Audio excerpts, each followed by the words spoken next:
Salut tout le monde et bienvenue à cette nouvelle capsule de votre cours d'introduction à la programmation. Aujourd'hui, on commence un nouveau chapitre et on va parler des sous-programmes. Les sous-programmes, vous en avez déjà utilisé. Un sous-programme, c'est comme un espèce de petit programme en soi que notre programme principal appelle pour aller chercher de l'aide, pour lui donner une petite tâche à faire. Par exemple, vous avez utilisé les fonctions mathématiques. Les fonctions mathématiques, c'était des sous-programmes, rappelez-vous. Vous pouviez, par exemple, appeler la fonction par pour faire un exposant. Votre programme passe à la fonction par deux nombres, une base, un exposant. Le sous-programme fait son calcul et vous retourne le résultat, la puissance voulue. Puis là, vous pouvez vous en servir. Donc, vous avez déjà utilisé ça. Maintenant, on va voir comment on peut créer nos propres sous-programmes et pourquoi on voudrait créer des sous-programmes. Donc, c'est de ça qu'on parle aujourd'hui. Les sous-programmes, déjà, tel que je vous le disais tout à l'heure, c'est un petit programme qui est appelé par un autre. Souvent, il est appelé à plusieurs reprises. Donc ça, c'est une des raisons pour lesquelles on voudrait avoir un sous-programme, se créer notre propre sous-programme. C'est parce qu'on va souvent avoir besoin de refaire cette même opération-là. Donc, plutôt que de la recoder à chaque fois, de réécrire tout le traitement, on va simplement rappeler le même sous-programme en lui passant des données différentes. Puis, il va nous redonner le résultat dont on a besoin. Donc, bien souvent, c'est parce qu'on fait une tâche à plusieurs reprises que ça devient important d'avoir un sous-programme. Parfois, une opération qu'on utilise une seule fois ferait quand même un bon sous-programme parce qu'on suppose qu'éventuellement, on pourrait avoir besoin de refaire cette même opération-là, mais dans un autre contexte. Par exemple, un calcul quelconque qui peut être fait de plusieurs étapes, qui est assez général pour qu'on ait besoin de le réutiliser éventuellement, même si dans notre programme en ce moment, on l'appelle juste une fois, qui nous dit que ça ne va pas être nécessaire de le rappeler une autre fois, peut-être dans ce même programme-là plus tard, dans une autre version, ou carrément dans un autre programme, parce que bien souvent, les fonctions, les sous-programmes, on va vouloir les réutiliser ailleurs, dans d'autres contextes. Donc, un petit rappel, vous vous rappelez de ça, on l'avait vu, le sous-programme, c'est comme un programme en soi, pareil comme vos programmes que vous faites depuis le début. Ils ont des intrants qui leur sont fournis et ils produisent des extrants, pareil comme vos programmes à vous. Donc, ce qui se passe avec un sous-programme, c'est qu'on peut lui passer 0, 1 ou plusieurs intrants. Et ces intrants-là, on les appelle les paramètres. Donc, c'est la même affaire, c'est un synonyme. Les paramètres, c'est dans le cas d'un sous-programme. Donc, c'est possible d'avoir un sous-programme qui ne prend aucun intrant, comme par exemple console.readline, même exemple que vous connaissez déjà. C'est possible qu'il y en ait un seul, c'est possible qu'il y en ait plusieurs. Ça va varier d'un sous-programme à l'autre, selon ce qui est pertinent. Faire un exposant, ça nous en prend nécessairement deux. Faire une racine carrée, ça en prend un seul. Donc, tout ça, c'est très logique et facile à comprendre. Le sous-programme peut produire un ou 0 extra. On verra plus tard que ça peut être différent, mais pour l'instant, on va garder ça comme ça pour faire ça simple, 0 ou 1. Ça arrive qu'un sous-programme retourne une réponse, comme par exemple l'exposant. Ça peut aussi arriver qu'un sous-programme ne retourne aucun extra, donc ça se peut qu'un sous-programme ne produise pas de réponse en tant que tel. Ça ne sera pas comme par exemple faire un calcul et nous donner la réponse. Ça peut être tout simplement faire de l'affichage à l'écran. Mettons, je veux afficher un menu à l'écran.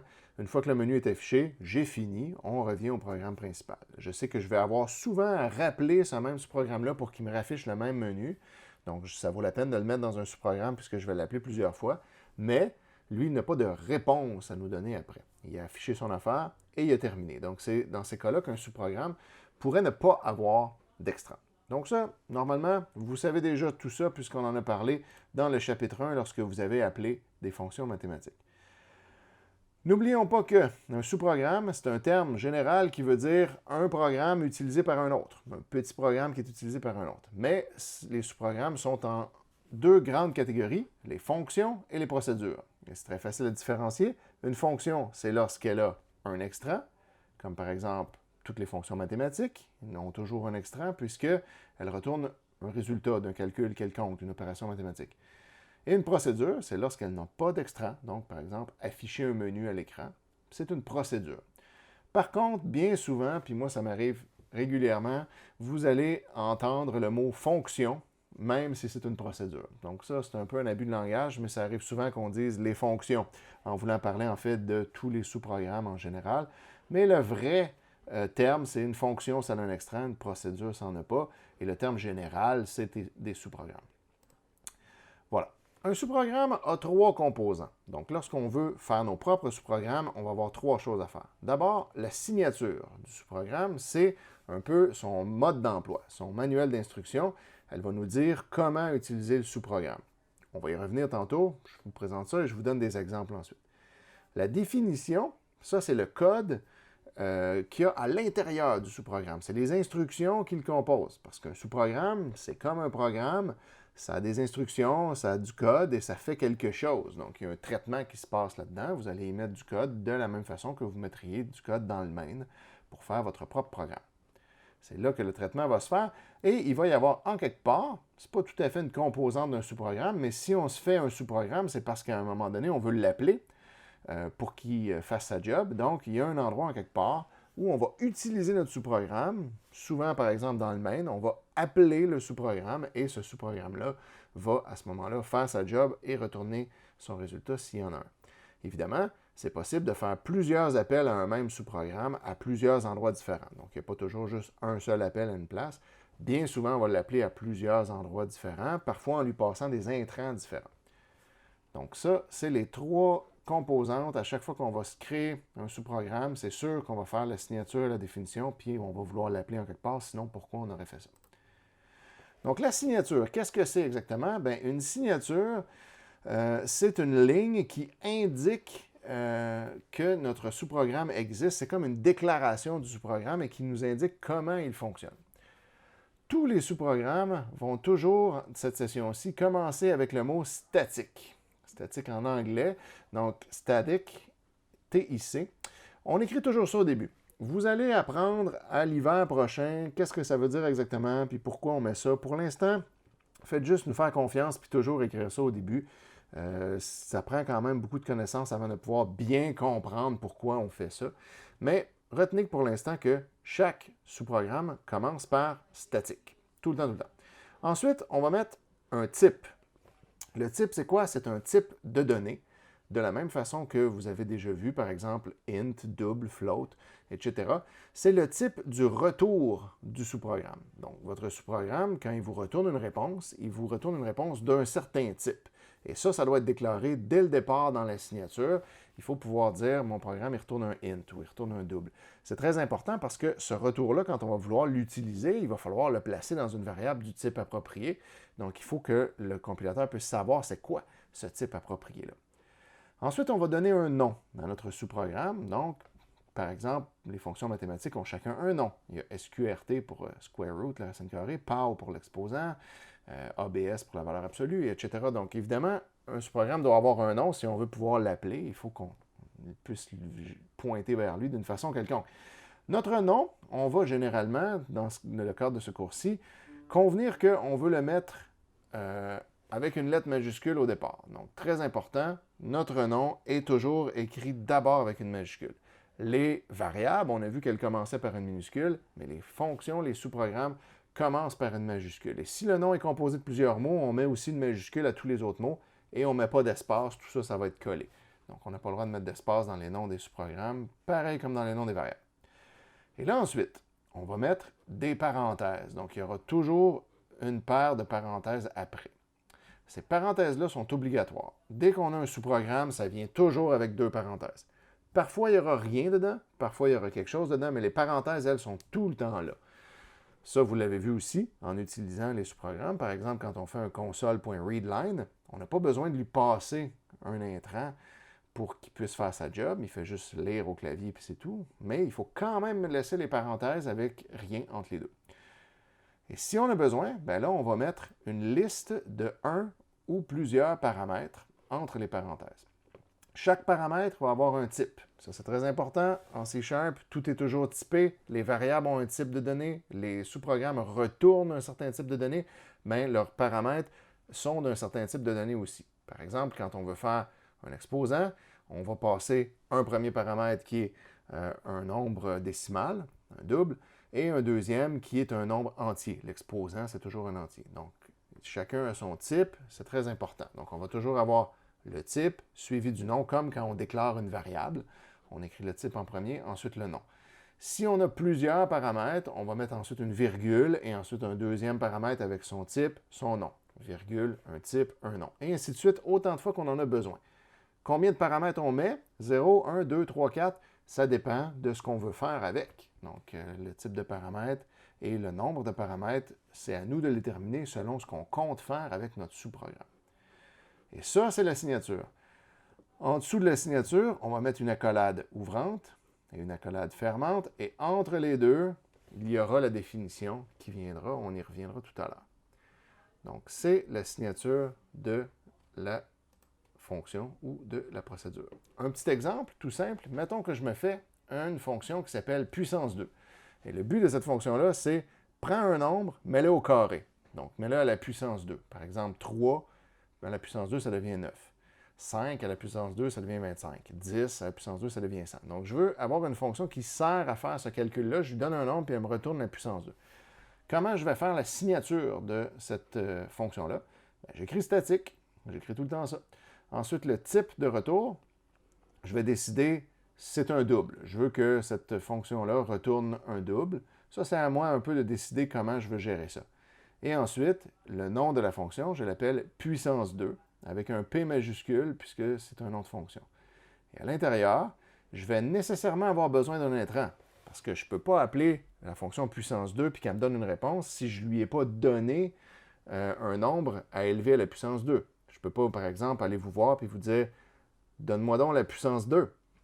Vous ne saurez pas de quoi je parle. Par contre, si je vous dis « Donne-moi donc la puissance 2 de 5 », là, vous pouvez faire le calcul et me donner un résultat. Donc, il va nécessairement falloir mettre un paramètre. Là, le paramètre, je le mets de quel type exactement? Encore une fois, c'est laissé un peu à ma discrétion, ça dépend de ce que je veux. Ici, dans l'exemple, on a mis un int.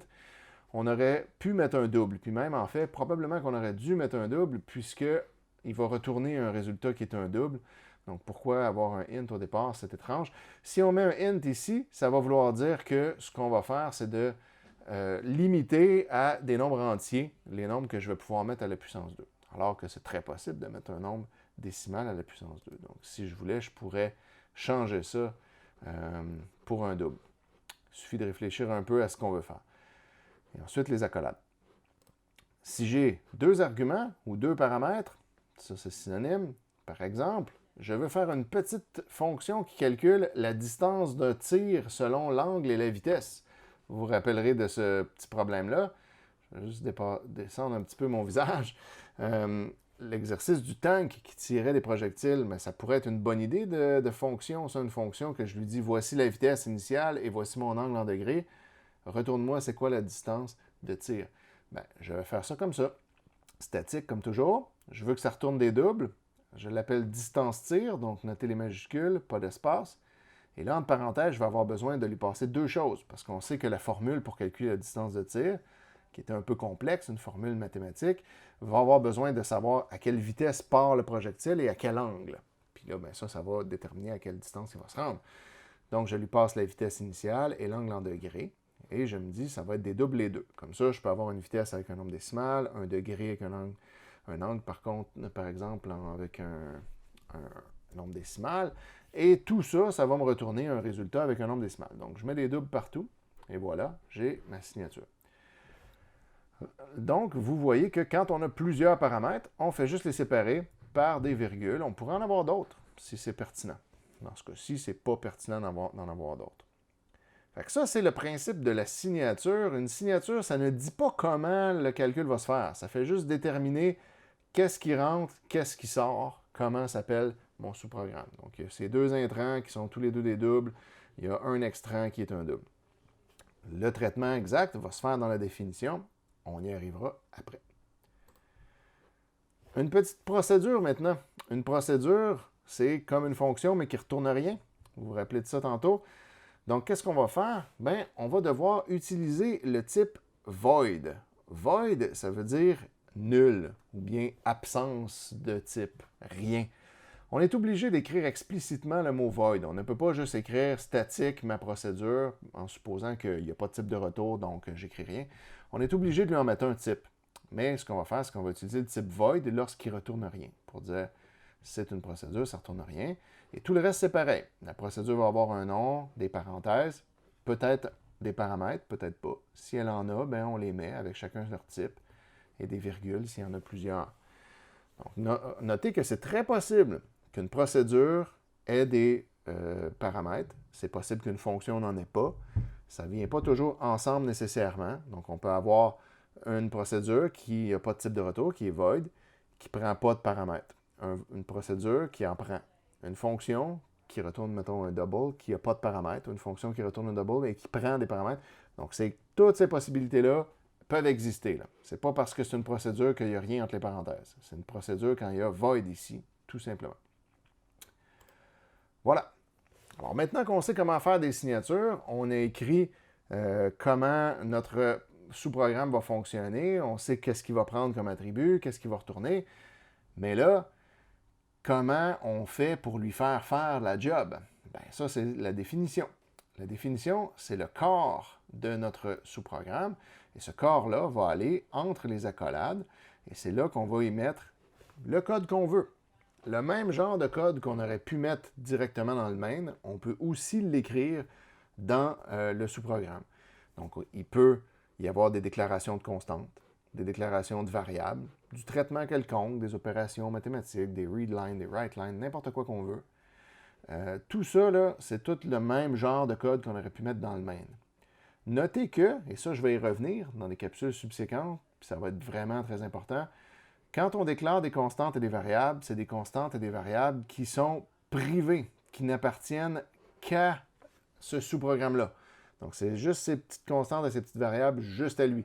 Parce que le sous-programme, c'est comme juste un petit monde. Il n'a pas accès à tout ce que le main connaît, il n'a accès qu'à ces petites choses à lui. Donc, les variables qu'on déclare là sont juste ce qui le concerne lui, parce qu'il n'a pas accès à ce qui se passe dans le main. Ça, on va s'en reparler. Et à la toute fin de notre fonction, on va mettre un return si notre type de retour n'est pas void. Donc, justement, si c'est une fonction. Donc, une fonction va se terminer par un return. Le return, c'est ça qui permet de retourner l'extrait à celui qui nous a appelé. Pour dire, voilà, j'ai calculé un résultat, je te donne ce résultat-là, je te l'envoie. Puis toi, tu feras ce que tu veux avec. Si notre type de retour, c'est void, parce qu'on est dans une procédure, à ce moment-là, par définition, on ne retourne rien. Donc, on ne mettra pas de return tout simplement dans ce temps-là.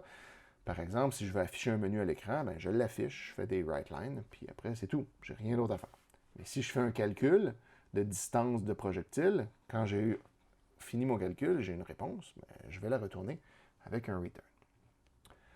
On va faire des petits exemples dans Visual Studio pour voir si on est capable de comprendre ce qui se passe.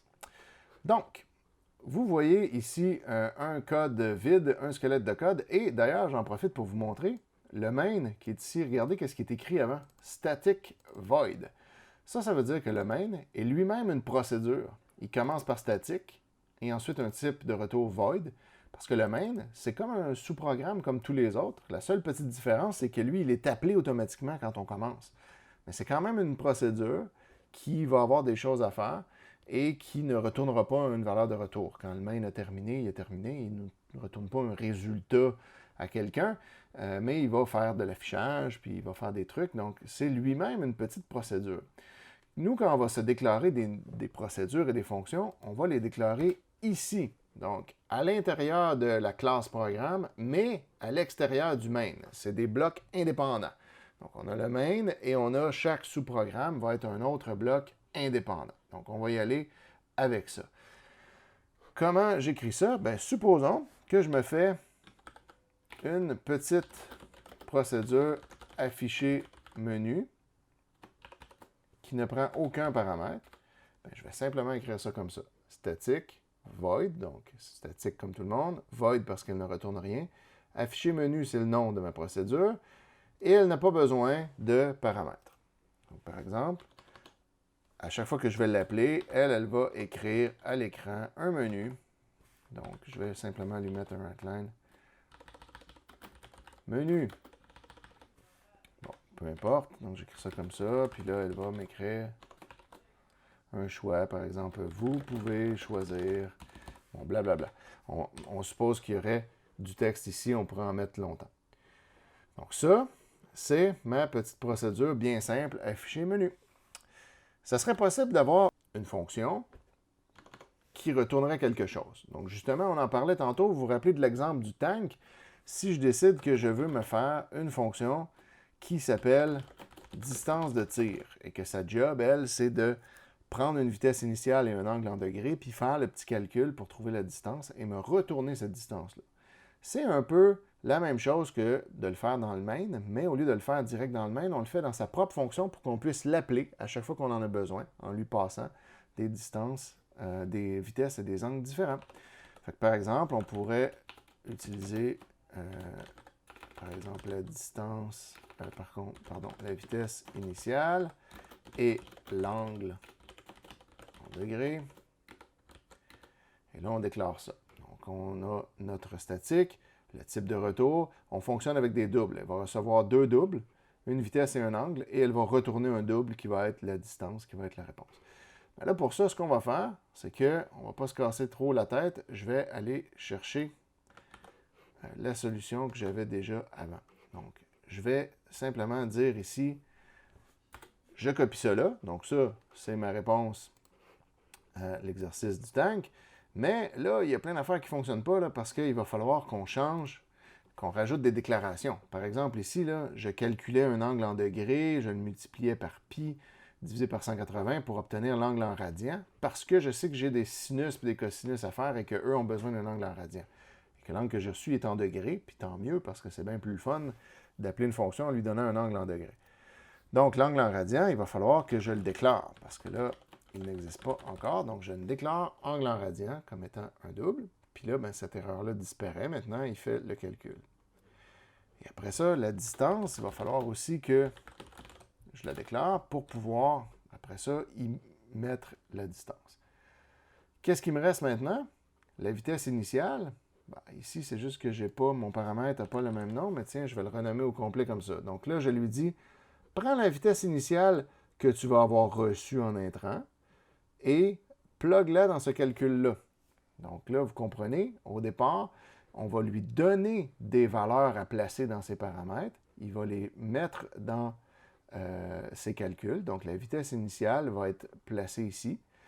L'angle en radian va être placé dans les fonctions qui sont là, mais cet angle en radian-là va avoir été calculé au préalable en utilisant l'angle en degrés qui était un autre intrant.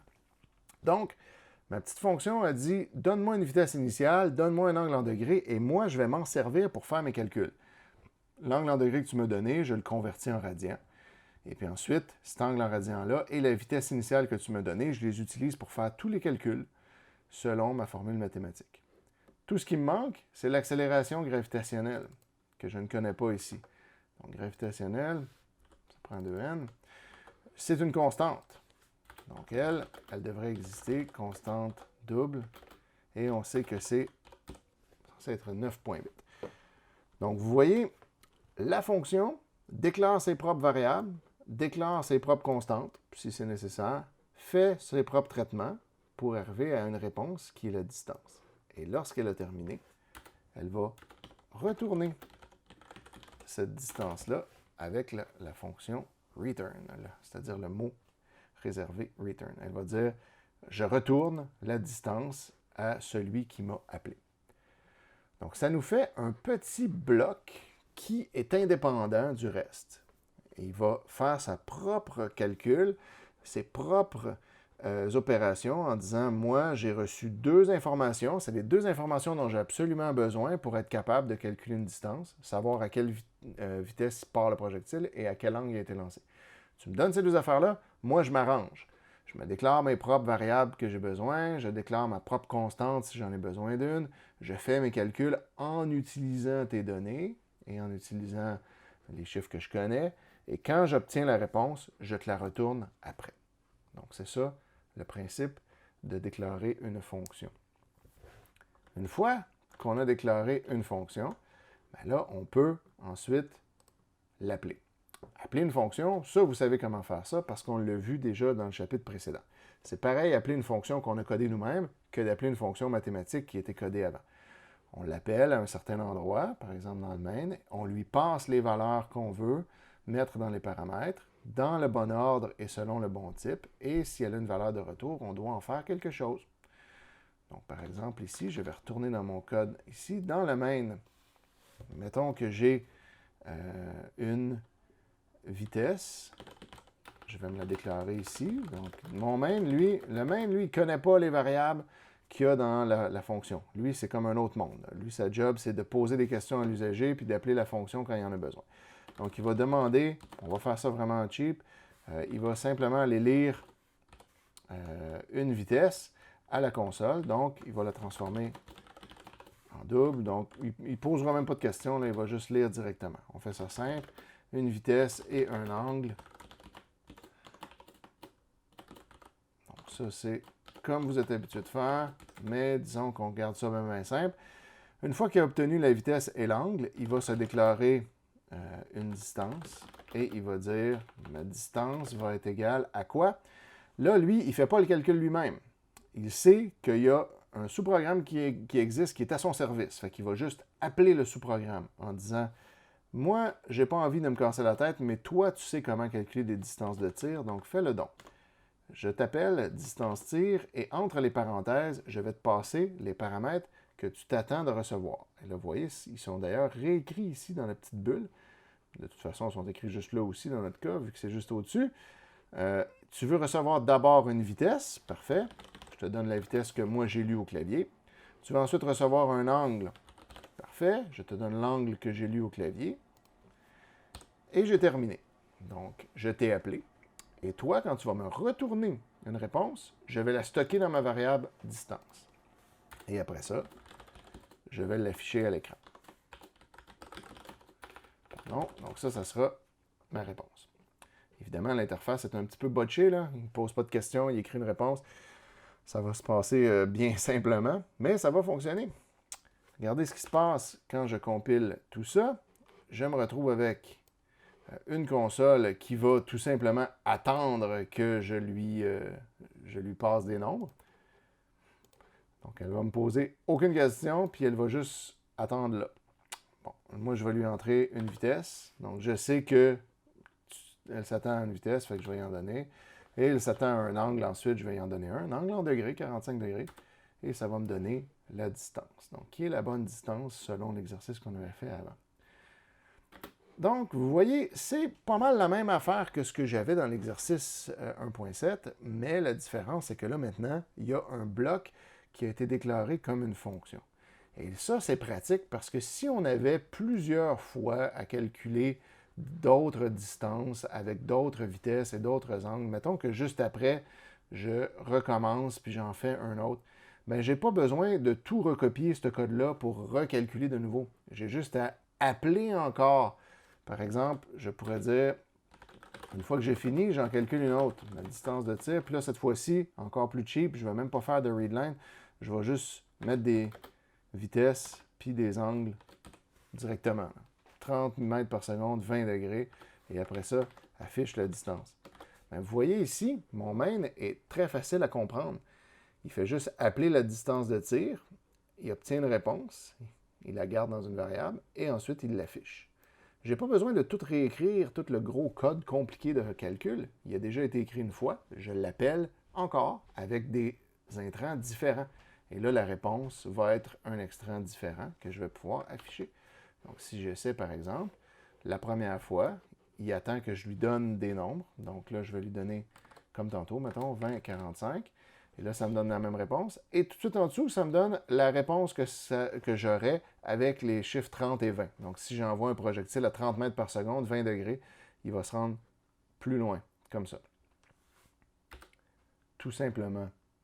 Donc, maintenant qu'on a ça, on est capable de faire nos propres fonctions et les appeler quand on en a besoin. Et ça, c'est une bonne habitude à prendre, de mettre en fonction des choses qui sont un peu un petit bloc autonome, un petit bloc qui s'auto-suffit, que lui, sa job, c'est calculer des distances de tir. Il pourrait exister dans plein de programmes différents. On pourrait avoir un programme qui pose des questions, un programme qui n'en pose pas, un programme qui lit des données dans un fichier puis qui calcule les distances avec ça. Peu importe qu'est-ce que le programme fait, quand il a besoin de cet outil-là, il l'a. Et cet outil-là, lui, s'auto-suffit. Il fait sa petite job, il reçoit ses intrants, fait son calcul, retourne son extrait et c'est réglé. Qu'est-ce qui arrive si je veux appeler la fonction, la procédure afficher menu? Mettons que je voudrais mettre ça au début. Bien, afficher menu, c'est facile pour l'appeler parce qu'elle ne me retourne rien. Fait que je n'ai pas une valeur de retour à gérer. Je n'ai pas besoin de mettre quelque chose dans une variable. Je peux l'appeler directement comme ça, afficher menu. Je suis obligé de mettre des parenthèses, comme pour tout appel, mais je n'ai rien à mettre dans les parenthèses parce qu'elle n'a pas d'intrant. Donc, je n'ai pas besoin de lui passer quoi que ce soit. Je lui dis juste, vas-y, affiche le menu. C'est tout. Donc, appeler une procédure, particulièrement si elle n'a aucun paramètre, c'est très simple. Et là, regardez, quand je fais ça, elle me dit ça. Donc, évidemment, là, ça pourrait être intéressant de lui dire, au lieu de lui faire dire n'importe quoi, entrer une distance, puis une vitesse. Non, pardon, c'est une vitesse et un angle. Entrer une vitesse, puis un angle en degrés. Puis là, par exemple, ben, quand je fais ça, ça m'écrit ceci, puis là, ça attend que je lui rentre. Mais non. Donc, maintenant, vous savez comment on fait pour déclarer des procédures et des fonctions. La signature, la définition et l'appel, vous le saviez déjà, mais vous pouvez appeler vos propres blocs